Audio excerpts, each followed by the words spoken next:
if you can extrapolate the purely physical movement and divorce it from its philosophical underpinning, from the mantras, from saying the mantras, from using the mudras, the hand gestures, etc., in your own way, then I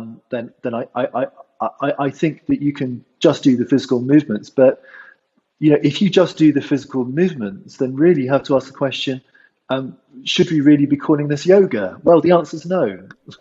You shouldn't be calling it yoga, because actually a lot of the yoga poses that people practice in their gyms and wellness centers or whatever come through that tradition that I spoke about earlier, that I referred to earlier, which is the Krishnamacharya tradition. And actually, this Brahmin, this guy Krishnamacharya, actually borrowed a lot of the movements from observing Western gymnasts in the Mysore Palace in the 1930s.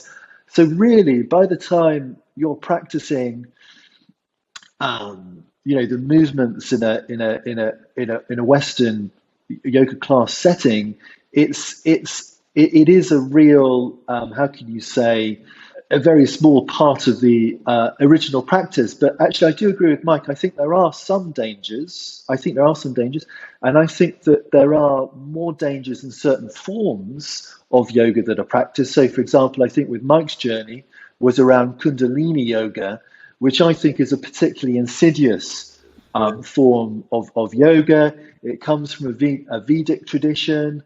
I used to warn my students, even when I was a teacher, I used to warn them against the practice of anything to do with Kundalini, right, because I think it is incredibly dangerous. It is.